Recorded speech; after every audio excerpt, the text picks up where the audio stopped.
मतलब bad light meter reading करके कहा जी बैड लाइट है, नहीं हो सकता मैच। तगड़ा डिसीजन मैंने क्यों डाला, आप सुन लीजिए मेरी बात। ये जो डिक्लेयर किया, डिक्लेयर अभी तो ड्रामा था, पता था कि अब नहीं जीत सकते। में जो फैसले नजर आए ना, वो लग रहा है कि बाहर से कहीं से फैसले हो रहे हैं। फैसले नहीं, जब लाइट मीटर रखा है ना अलीम भाई ने, तो वो क्या कह रहा था लेथम, कसम खुदा की अलीम भाई तुम मुझे जो है ना 7 ओवर दे दो, अगर मैंने इन्हें नहीं मार दिया, नहीं मार दिया तो बोलना। उसके बाद फिर जो है वो हंसे जा रहे हैं बाबर आजम साहब, मतलब फील्ड के ऊपर। और वो जब एक पीरियड आया कि जब लेथम आया बैटिंग करने और उसने और कौनवा ने जब सूतना शुरू किया कि जो ये डिक्लेरेशन इसलिए भी की हो, बाबर देखना चाह रहे हो कि इब्रार T20 में कैसी गेंदें करते हैं, क्या इज इट पॉसिबल? क्या ये डिक्लेरेशन ठीक थी? क्या इसका कोई पॉइंट था, कोई मकसद था?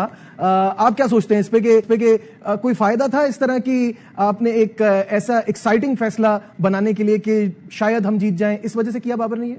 देखिए, एक्साइटिंग तो इसको नहीं कह सकते, एक किस्म का ये, मैं तो इसको इस तरह कहूंगा कि एक दिखावा ही कैसे आप बताना चाह रहे हैं कि हम लोग बड़ी ही अटैकिंग क्रिकेट तो नहीं कह सकते, मगर ये है कि वो चाहते हैं कि रिजल्ट, अगर आप रिजल्ट चाहते हैं तो आप पिच तो अच्छी बना लें। शुरू आप गलत तरीके से करते हैं और फिर आखिर में जाके लोगों को देखिए, देखने वाले बुद्धू या बेवकूफ तो नहीं, उनको नहीं मालूम कि ये किस माइंडसेट से इस मैच को शुरू किया और खत्म किस तरीके से कर रहे हैं। तो ये टोटली मेरे ख्याल से गिमिक कह सकते हैं और एक दिखावा था। ये जो पाकिस्तान ने और बाबर आजम ने किया अभी अगेंस्ट न्यूजीलैंड, ये मेरी समझ में नहीं आया कि ये क्या था यार। मेरी नजर में तो ये हाराकिरी थी, इसलिए क्योंकि आप न्यूजीलैंड को अपनी सेकंड डिक्लेयर करके आप न्यूजीलैंड को 138 का टारगेट सेट कर रहे हो 15 ओवर में, मिनिमम 15 ओवर में, ठीक है। मतलब ये ऐसी पिच थे जिसमें आपने 15 ओवर में नहीं बोल्ड आउट करना था न्यूजीलैंड को, किसी सूरत में नहीं करना था। यही कहता हूं कि यार ये क्या, किस किस्म की ये टीम मैनेजमेंट है, क्या इनका थॉट प्रोसेस है। और उसके बाद फिर जो है वो हंसे जा रहे हैं बाबर आजम साहब, मतलब फील्ड के ऊपर। और वो जब एक पीरियड आया कि जब लेथम आया बैटिंग करने और उसने और कौनवा ने जब सूतना शुरू किया, तो सारी हंसी उड़ गई थी, सारी हंसी उड़ गई थी, मुस्कुराहट उड़ गई, फील्डर्स फैल गए, कोने पे चले गए फील्डर, कोई स्लिप नहीं, कोई क्लोजिंग फील्डर नहीं, यानी कि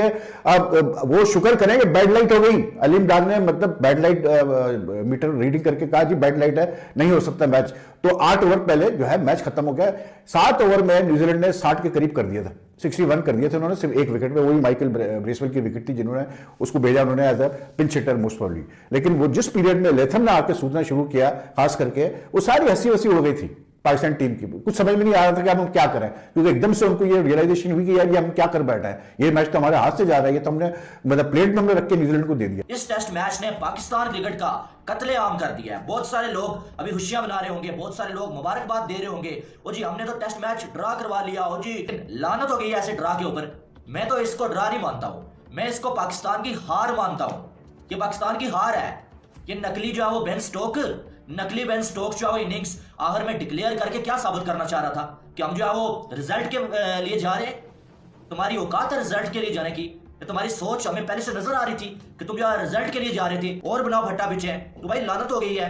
इस मैच का क्या फायदा है? उन्होंने लानत मारी है आपके मुंह के ऊपर कि ये लो लानत, ये ले लो, क्योंकि आप जो है वो 20 मिलियन कहते हो कि 20 मिलियन देके हम जब दूसरी टीम को पाकिस्तान बुलाते हैं, इतना खर्चा होता है भाई 20 मिलियन देके, क्या इस जलालत के लिए बुलाते हो, अपनी बेइज्जती के लिए बुलाते हो उनको? किसी को खुदा के लिए वर्ल्ड क्लास वगैरह करार देना है तो क्रिकेटर जो वाकई क्रिकेटर हो, ये नहीं रेलू कट्टे क्रिकेटर जो खुद 10-10 20-20 की औसत वाले हो, किसी सही क्रिकेटर्स की एक टीम बुलाओ, वीडियो कॉन्फ्रेंस करो, उससे पूछो कि बाबर को क्या वर्ल्ड क्लास कहा जा सकता है। मुझे क्या है, मेरे मुल्क का खिलाड़ी है, वर्ल्ड नहीं कहा जा सकता।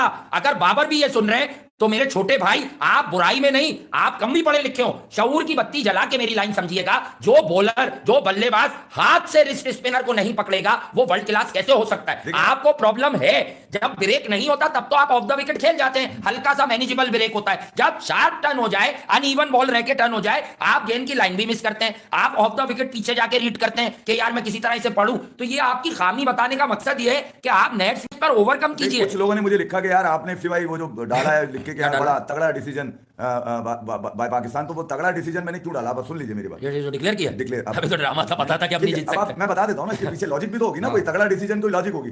अच्छा, ये तगड़ा डिसीजन बना कब?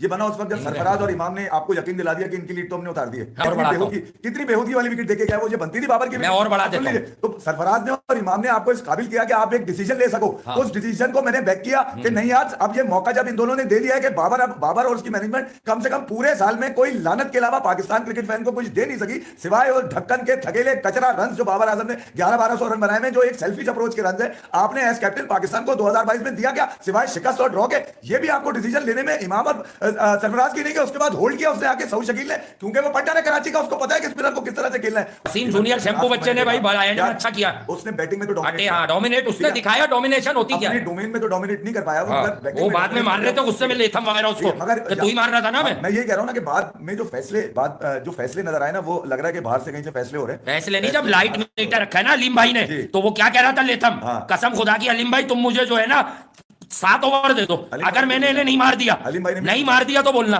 दिए नहीं अलीम भाई ने। मेरे शैम्पू बच्चे को छक्के वक्के कैसे मार रहा था, बल्ले की आवाज घर तक आ रही थी, मेरे स्टेडियम करीबी है, ठबाक करके टीवी पे नहीं आ रही थी, वहां स्टेडियम से आ रही थी, ठबाक। अबे मतलब यार तमाशा बना दिया था। शुक्र है यार आपको 4 साल के बाद आपका फॉर्मर कैप्टन आपको मिला, और आपकी इज्जत, आपको खिलाड़ी बनाने में भी उसका हाथ है, और आज का टेस्ट मैच बचाने में भी उसका हाथ है। अब इस बात को मान लीजिए, हालांकि आपने आज प्रेजेंटेशन में उसका नाम नहीं, ये रिजवान फिर इशारे कर रहा है, रिजवान कौन है भाई? तू इशारे करके बुला रहा है कि डिक्लेयर हो रही है।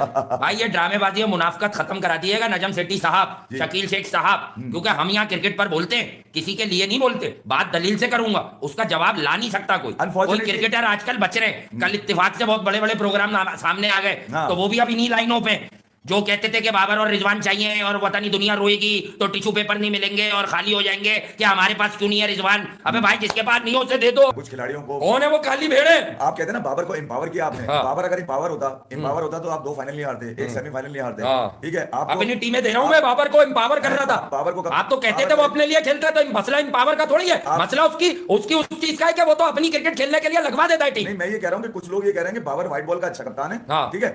अभी रेड बॉल सीख रहा है, रेड बॉल। अबे क्या पागल हो गया तुम लोग? क्या पहले 20 टेस्ट देके उसे बैटिंग सिखाई, अब उसे 40 टेस्ट वो हारेगा तो वो कप्तानी सीखेगा। अबे किसकी गोद का बच्चा है ये? नहीं, ये घुसा लो ना अपने, वो रन लो और घुसा लो अपने अंदर, क्योंकि उससे आया तो कुछ नहीं सिवाय लानत के। डोमिनेट किया है बाबर ने। अच्छा, डोमिनेट कहां करता है वो? जहां आपने ना 196 जो वो डोमिनेट करता है दोस्ती यारी पे कि मुझे ये खिलाओ, वो आदमी ना लाओ जिसकी वजह से मैं इनसिक्योर हो जाऊं। अभी सरफराज उसे वो चाहता भी नहीं है कप्तान बनना, सरफराज मैं ये भी बता दूं, वो उसको फुल सपोर्ट दे रहा है, लेकिन उसने रवैया ऐसा रखा हुआ है कि वो सरफराज को अपने लबो लहजे से बता रहा है कि तुम्हारे खेलने से शाहिद आफरीदी का प्रेशर आया है, इस बोर्ड का प्लेइंग 11 में तुम्हारे उतरने से मैं नाखुश हूं। एक अल्फाज नहीं उसका प्रेजेंटेशन में कप्तान के मुंह से। मुझे हैरत होती है यार कि जिसने आपको पंजों पे आप खड़े रहते थे, उसने आपको इमाम is better than you in 4th innings यार।